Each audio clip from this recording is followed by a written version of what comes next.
Hey, what's going on, party people? Robert Jenkins here. I'm coming to you with the latest episode of the North Star Podcast. This show is all about interviews with interesting people, poetry, and principles over politics. Now, I need y'all to kind of bear with me today because what I'm going to do is I'm going to skirt around some current political news, but I'm only touching that political news just enough to show you the principles behind it, because that's what we do, principles over politics. So today's show is going to be called Something for Nothing Today Means Nothing for Nobody Tomorrow. And what I'm going to be talking about here is inflation. Now, I know that may sound kind of boring to you, but trust me, it's not. If you look behind me over here on the bookshelf, you see I got The Creature from Jekyll Island. That's a classic work that I urge and encourage anybody who wants to know more about this subject of what inflation is. I really think you should check that book out. The Creature from Jekyll Island by G. Edward Griffin. G. Edward Griffin was just a researcher, and he had a question on his mind. And I guess he went to delve into the matter a little bit and try to figure out, why do prices rise? Why does our standard of living every year seem to get lower and lower? Why do we work harder and harder and never seem to go forward at all? So that's what G. Edward Griffin was. The question I think that might have been driving him. And you know what? The funny thing is, I had that same question when I was a little boy. So I grew up in West Texas. My whole family, though, is largely from East Texas. And when I was a kid, I used to go stay with my Grandma Dorothy, down in Bryan, Texas, Bryan College Station area. So to me, she was a really good lady. And she was, at the time, basically like a mother to me. And I used to sit on the porch, and she used to talk to me about how times were when she was a little girl and how things were when she was a little girl. And one of the things that used to intrigue me, she used to always tell me, son, when I was a little girl, you could get a whole 25-pound bag of flour for, 50 cents or something like that. And when I was a girl, you work all week and you work all day and make $1.25 a day. And you could work all week and you would get $7. These prices are just, I'm kind of going from memory here, but these prices that she was quoting me were extremely low. And even as a young kid, starting in about the third grade on up, I used to sit by her knee on the porch out there in them quiet Bryan, Texas, East Texas summer nights, kind of warm and muggy. It'd be fireflies sashaying by, emitting quiet, eerie light. That's a line from one of my poems. Y'all forgive me, I'm waxing nostalgic. But even as a little kid sitting by her knee, I used to wonder, man, why do prices go up? The prices that Grandma is describing, if those prices were still current today, we would be living like kings. How is it that when she was a little girl, you could pay 25 cents and get a 100,000 pound bag of flour, and you can get a 10-pound bag of potatoes for not 10 cents? And I'm like, well, how does this work, man? Now, keep in mind, she grew up, she was probably born in about 1923. Lived through the Great Depression. So I'm going to imagine the time she was talking about things, it was probably in the 1930s, these prices that she's talking about. Now, I remember one time around the same period, 5th grade, 1985, I happened to go to the library at my school, Hardwick Elementary in Lubbock, Texas, and I found an old 1927 Sears catalog. And back in the day, Sears kind of pioneered the whole mail order thing. You could get in that catalog and order some stuff. They sent it to you. So I'm looking at the prices, this 1927 Sears catalog, and man, it was the same kind of prices that Grandma Dorothy was talking about. So I knew she was telling me the truth. She wasn't embellishing or anything. Those prices, I remember I looked in there one time. One of the things that stands out, you could buy a whole pair of long underwear, a whole body length for 54 cents. And I remember thinking, dang, 54 cents for something that costs $10, $15 now? Wow. Why did these prices go up? Well, that genesis, or that seed that was sown then, became something that I eventually started looking into. And I said I was going to touch on some of the modern political spectacle that we're kind of seeing today. So if you're paying attention to the news at all, you know Bernie Sanders, who is the socialist millionaire who promises that he wants to tax other millionaires. You notice he stopped saying millionaires. Now he want to tax billionaires. He don't want to tax he a millionaire, so he don't want to tax millionaires. He talk about billionaires nowadays. That's what socialism always is. And so he's kind of having a really good run right now. And of course, in 2016, the Democratic Party machine run by Hillary Clinton conspired, basically, as far as we understand, to keep the nomination from Bernie Sanders. But this time around, Bernie Sanders seems to be burning up. They always say feeling the burn. So I guess it was New Hampshire recently that just felt the burn. He did real good up there.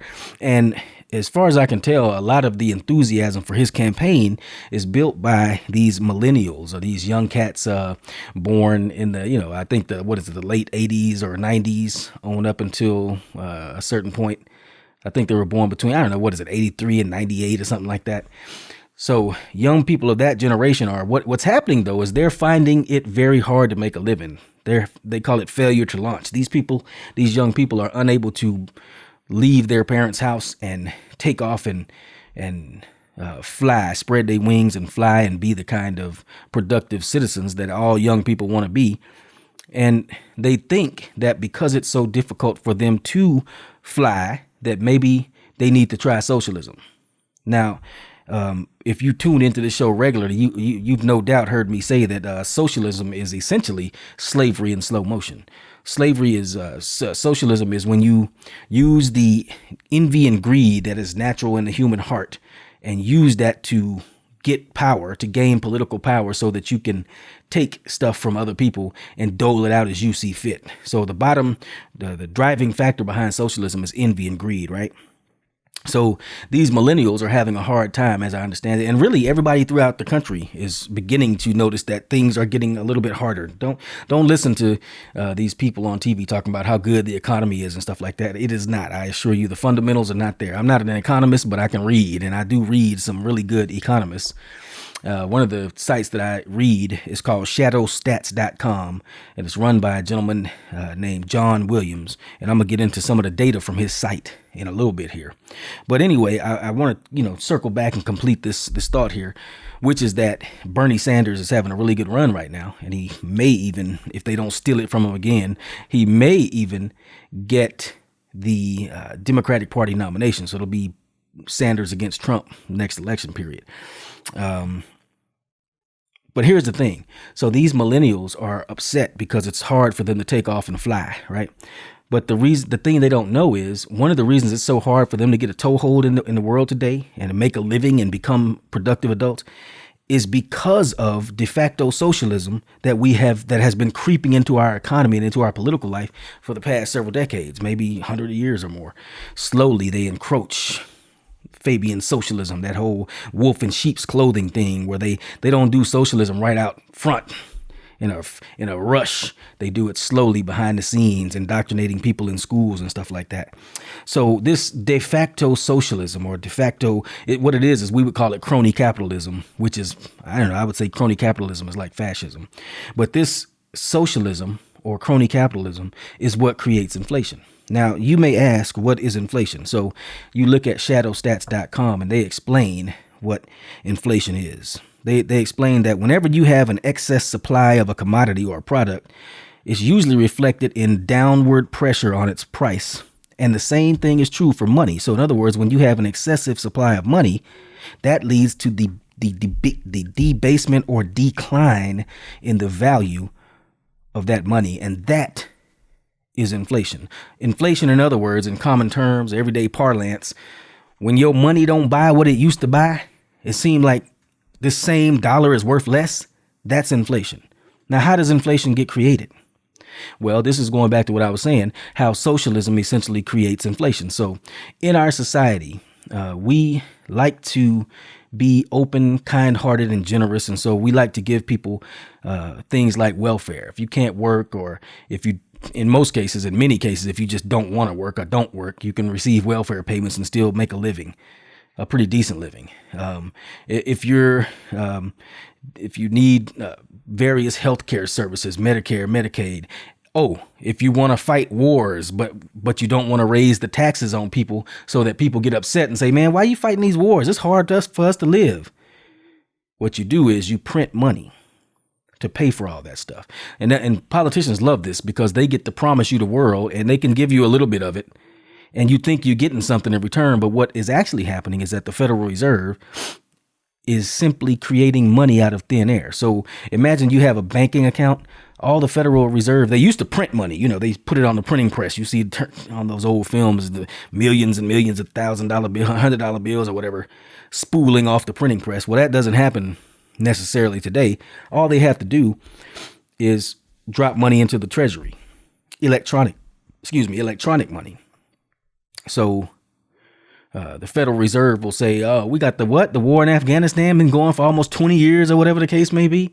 And it's costing trillions of dollars, wars over in Iraq and this, that, and the other everywhere, 100,000 bases around the world. Yeah. Oh, that's no problem. Cool. All we got to do is boom, drop some money on it. And we can make it rain all day.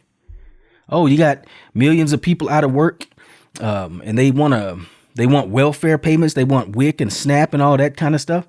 Oh, that's no problem. We just make it rain, son. Well, guess what?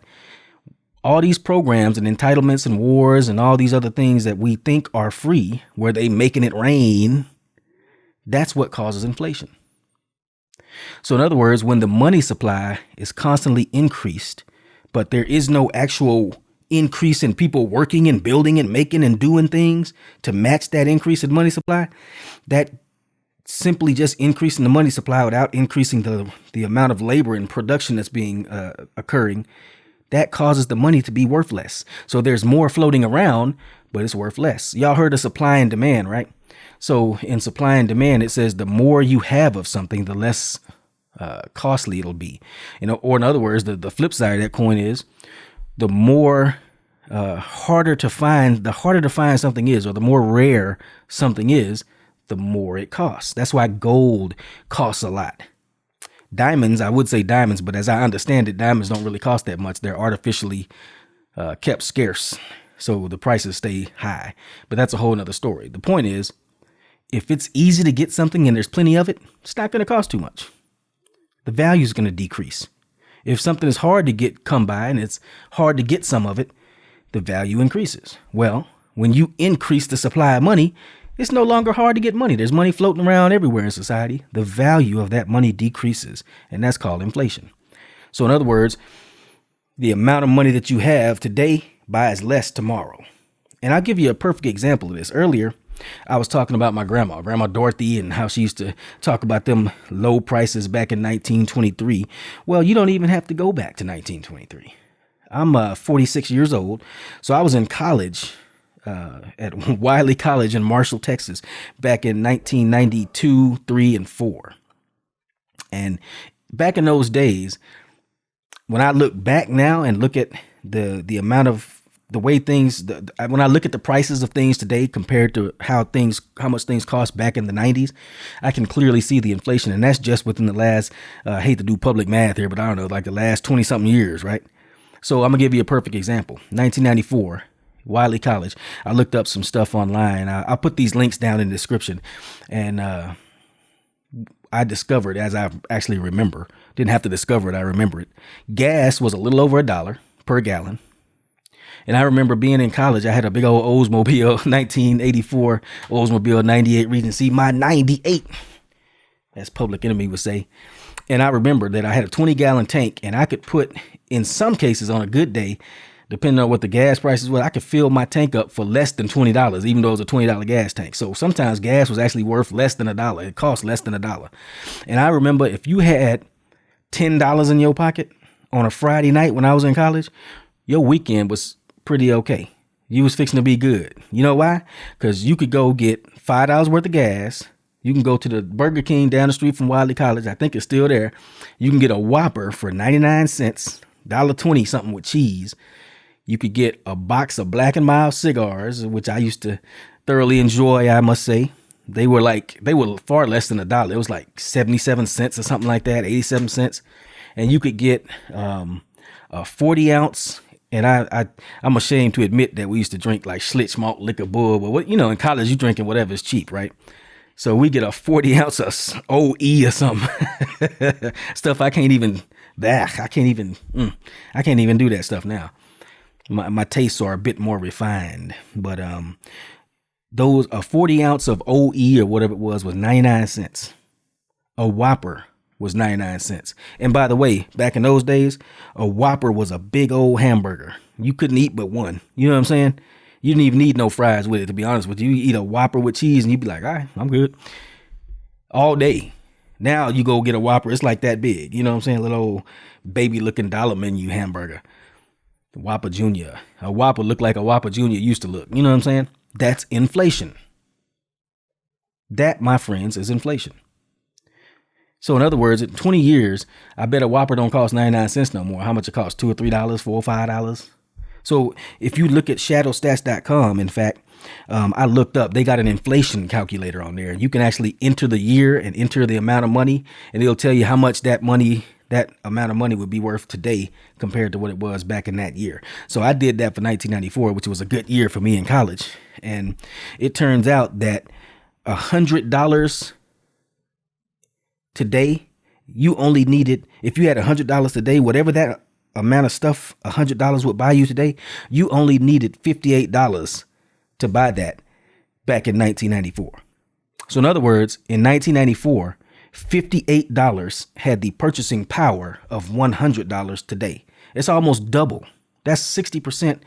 I hate to do public math again, but I think that's like a 40% reduction in the purchasing power of a dollar. So $100 pair of sneakers today would have cost you $58 back in 1994. That's inflation. So all these social programs that we think we're getting for free, I said in the title, something for nothing today means nothing for nobody tomorrow. You may have heard that old saying, there's no such thing as a free lunch. Well, there isn't anything such as a free lunch. Even in the Bible, it says that you have to earn your living by the sweat of your brow. That's basically telling you, man, if there's no work and no production, and yet you just keep printing money and giving stuff away for, quote, free, it ain't free. You're going to pay for it in one way or another. Now, politicians love inflation and they love the Federal Reserve, which creates this money out of thin air because they get to act like they're giving you something today. But inflation is really just a hidden tax because you don't know that your money doesn't buy as much as it used to. You just start slowly noticing it. I used to do the shopping for my family because I used to be in the military. I was in the Air Force. So basically on payday, I would get off work and I would just go swoop through the commissary and do the shopping on the way home. And so it was convenient because I was already right there on base with the commissary. And because I did all the shopping, I used to notice the prices. So, you know, I would buy, my family would pretty much consume the same stuff every week, every 2 weeks. So you buy the same stuff over and over again. So after a while, I started noticing like, man, even though the price on this coffee, for example, is the same, it still costs $9.99 for a thing of coffee or whatever it was. I noticed that this container is actually smaller now than it used to be. And I looked at it, and for example, back in the days, it might have said 32 ounces of coffee for $9.99. It was still $9.99, but it was 30 ounces, 28 ounces. That's inflation. That's people stealing the value of your money by printing more and more of it so that you think that you're getting something for free, but you're not. They can promise you the world and give you a dirt clod, but in the short term, it looks like they didn't give you something, but they haven't given you anything. That's inflation. And you remember, if you are a follower of this podcast, we talked about my formulation, the way I look at it, slavery. Socialism is slavery in slow motion. And I talked about, I think it was last week or the week before, I talked about how taxes are actually theft. This is the libertarian view. Taxes are theft. And also, if you really blow it out and step back a little bit, taxes are slavery because you're working to pay something that you didn't agree to pay. Slavery is when you pay somebody with your labor, but you don't agree to do it. So they're stealing your labor. They're stealing your energy. They're stealing your production. They're stealing a little bit off your life is what they're doing. That's what taxes do. That's why I say taxes is theft, or in a larger sense, taxes are slavery. In other words, slavery. Socialism is slavery. Why do I say that? Because socialism is when you work, but you don't get the direct benefit of what you're working for. Well, when you start looking at this inflation and you start realizing they're taxing you without you knowing it. It's just like double slavery. Tax in itself is slavery or theft. But at the same time, they not even telling you they taxing you, because you don't realize that the reason your money is buying less is because they're creating money out of thin air. The more you create, the less the value is. The less rare something is, the less value it has. When money is rare, it pays for more because there's not that much floating around. You can't just get your hands on it. I'll give you a perfect example of this. Talking about college, right? Back when I was in school, I had a full scholarship. And my scholarship was worth, if I remember correctly, it was $24,000 for all 4 years, living on campus with everything paid for. It was 24 or 27, something like that.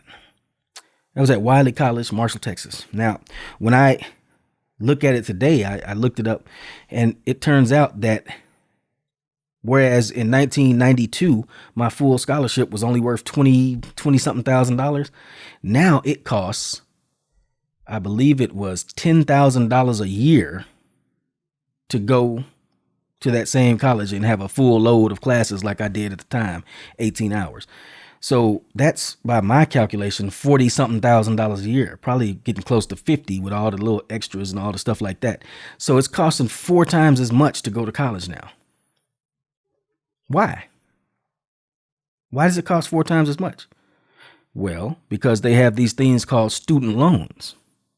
So they're giving out money for nothing, for quote free.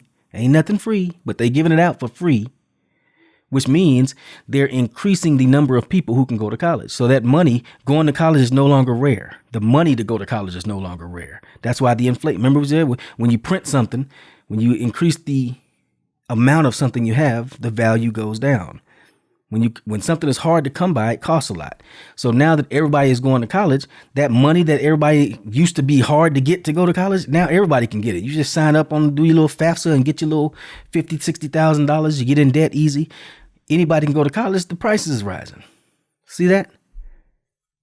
It's less rare for people to go to college. So now the price is increasing. That's inflation. And college is one of those things that's actually increasing faster than the inflation rate in general.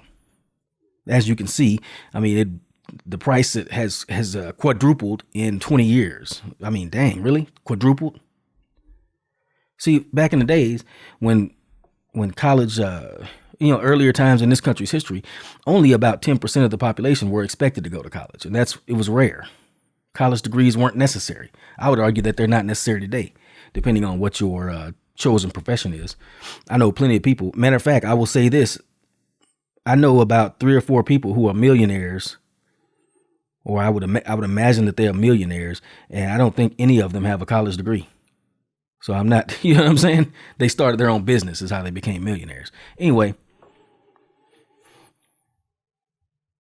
college is good for some things, but I just don't think it's as necessary as they claim. But you notice how those self-reinforcing claims work. Oh, everybody got to go to college. Now everybody can go to college. Here's free money, quote, free money, which drives up the cost of college because everybody can get the money to go. It's no longer rare.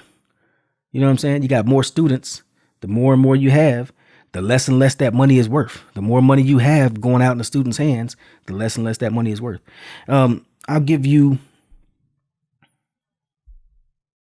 another example of inflation. And we'll talk about real money real quick. So I have here on the desk beside me, this is an old silver dollar. My grandma told me one time she was chopping cotton down there in East Texas, and in between the rows up under a cotton plant, the hoe that she was hoeing the cotton, chopping the weeds out, and the hoe hit something hard, and it was like she didn't know what it was. She was like, "Ooh, what is that? What did this hoe hit just like that? Click, click, click, click, click, click." And it turns out she dug around in the dirt a little bit and she pulled up a bag that had about 20 of these in it. So somebody had buried themselves a pretty decent little piece of treasure off in that cotton field. And she looked at it and she went, eyes got big. She said, "Ooh," and she tucked those 20 silver dollars or so into her apron or whatever she had on, some old school clothes that we don't wear no more. I can't remember what she said, but she tucked it in and kept on hoeing, chopping the cotton. And later on, she took it home with her daddy. Everybody's all happy and celebrating because that was several weeks' wages. That was like getting multiple paychecks at once. And it was just 20 silver dollars. And you say, how could 20 silver dollars be worth that much? Well, we've already talked about inflation, but one of the other things we don't talk about is what money is. Money, gold and silver are money. What we use today, these dollar bills, these Federal Reserve notes, that's called currency. So it has no actual value. But back in the days, in the Constitution, for example, it even says that Congress has to wait the power to determine what the prices of money shall be and the prices of a dollar, what the value of a dollar shall be. And back in those days, $1 was defined as 1/8 of a Spanish gold piece. I forget what it's called, a peseta or something like that. Pieces of 8, it used to be called. And so when money was gold and silver, now think about this. What are gold and silver? Are they easy to find or are they hard to find? They're hard to find. You got to dig in the ground. You got to find it. It's hard to get it out. Once you do find a little bit, you got to do a lot of work to purify it and make it into a shiny coin like this. You got to mint it and refine it and who knows what else. That's hard to come by. That's why it has value, because there's not that much of it and it's hard to come by. And that's why money used to be based on gold coins and silver coins. Because they were rare and they held their value. So I was talking to this old timer one time back in the 90s. I used to sack groceries when I was in college. And this old guy came through and he was telling me, boy, these prices sure is high. Back when I was a boy, you could pull up at the service station. Maybe his voice wasn't that old. He was pretty old. I don't know. Maybe he didn't sound ancient. But he was basically saying, when you pull up at the gas station, gas was 10 cents a gallon. Right. And he said gas was so cheap and everybody was so relatively prosperous and able to afford it that him and his buddies, when they could take the car out on the weekend, they used to drive the car around the block to run the gas out on purpose so it would get below half a tank. Because if you took it to the gas station with less than half a tank, they would fill it up. And if you bought more than half a tank of gas, you get a free car wash. So they was running the gas out to get it a little bit below half so they can go. And everybody had, 20 cents on them or whatever, 15, 35, 40 cents on them to fill it up. So they would run it down to half, go fill it up for less than $1 and get a free car wash. That's how cheap it was. Now, here's the funny thing. At a certain point, a few years ago, probably back in the mid 2000s, a dime, you think of a 10 cent, he said it was 10 cents a gallon, right? This is how real money works. There was a time when gas got real high. Gas was like $3.65 a gallon. And it's still about $2.65 a gallon right now. But back in like 2004 and 5, I recall it was like $3.65 a gallon. And this was back when I was learning about gold and silver as real money and what inflation is and what inflation does. And I discovered something that just blew my wig all the way back. Thinking about that guy telling me that gas was 10 cents a gallon. But I learned that this money, this dime, this 10 cents, this dime that he used to use to pay for this gasoline, it was actually made out of silver. And here's the thing that blows your mind. That 10 cent dime, that 10 cent piece, 10 cents worth of silver, actually had $3.65 worth of value at the time, approximately at the time that he was talking about. So in other words, a dime silver has always been $3.65 for a little piece about yay big. So even in 1950 or whenever this guy was talking about, he was paying a dime, 10 cents for a gallon. They were still paying $3.65 per gallon. But you got $3.65 worth of gas, a gallon, out of a dime. That dime was worth today $3.65. That amount of silver in that dime, this little, I don't know how much it is. It's probably like 1/8 of an ounce or something like that. Was worth $3.65 today. So in other words, gas has always been the same price. The money is worth less. So now instead of a dime to get a gallon of gas, you need $3.65. Or today, I think it's like I say about $2.65 or something like that. But y'all see how inflation eats you up? When you don't use real money, hard stuff, hard currency like this, hard money, gold and silver that comes from hard work, digging it out of the ground. It's rare, so it has value. If you just print money, throw it in people's bank account, making it rain, it has no value. And that's why things cost so much, because they have devalued our currency. Now, of course, politicians never get blamed for this because nobody really understands how this stuff works. I mean, how many people out there have actually read the Creature from Jekyll Island, or how many people actually look at shadowstats.com? But in that book, The Creature from Jekyll Island, it says, man, if people knew how this stuff worked, there would be revolution in the streets by tomorrow morning. Because people be like, wait a minute, I've been busting my hump slaving and you just stealing from me, basically. And you done kept it secret all this time and nobody knows why this is happening. People be ready to fight. Well, guess what? Now they not ready to fight. They just know things is getting hard. So everybody is getting all at each other's throat. That's why we're seeing the current political climate that we're seeing. The economy is not as good as they say it is. The economy is and has been running on fumes. You look at shadowstats.com. If you look at several other websites, I'll put those down in the link down in the show notes, by the way. Some of the websites I look at, and they explain all of this stuff. These are guys that have been right about things. When you watch TV, these cats on TV don't know what they're talking about. Their job on TV is not to inform us. Their job on TV, CNN, MSNBC, Fox, all of them, really, their job is merely to keep you compacted into your own little left-right paradigm on your own little gang side, your own football team, red team, the blue team, blaming the other side, but not blaming the real causes, not understanding the true causes of why it's harder to make a living. So, we always say that there's no such thing as getting something for nothing. There's no such thing as a free lunch. And they try to lie to us and say, no, you can get something for nothing. It's socialism. Everybody can have a basic income. Everybody can do this. Everybody can do that and not have to do this. No, you cannot get something for nothing. If you get something for nothing today, it really just means that there'll be nothing for nobody tomorrow, or less for everybody tomorrow. So I don't want to. Oh, I want to talk about one more thing. Another way this tricknology that they use. Malcolm X used to call it tricknology. I think it's self-explanatory what it means. It's not knowledge, it's tricknology. One of the forms of tricknology they use. See, back in the days, they used to measure inflation with something called the Consumer Price Index, the CPI. And the Consumer Price Index, what that is, they would calculate this number calculate inflation by taking what they call a basket of goods. So what they would do is they would look at energy, gas, oil. They would look at food. They would take some stuff that is commonly bought in America: steak, potatoes, rice, milk. They would take clothing stores, cost of a pair of jeans, cost of a good work suit. So they would take all these goods, these things that we need to live and buy, or that we need to consume and buy to live. They would take those and they would look at the price from year to year. So, in 1905, as my grandma would say, 1925, a bag of potatoes might have been 25 cents. Well, the next year it might have been 28 cents, and the next year it might have been 32 cents. Well, they would keep a constant measure of these same goods that they were talking about.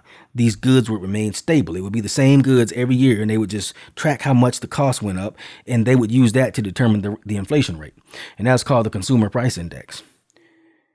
And that tells you, oh, here, the inflation rate this year is 4%. And in fact, that's pretty much what they're saying now, is that inflation's at 5%.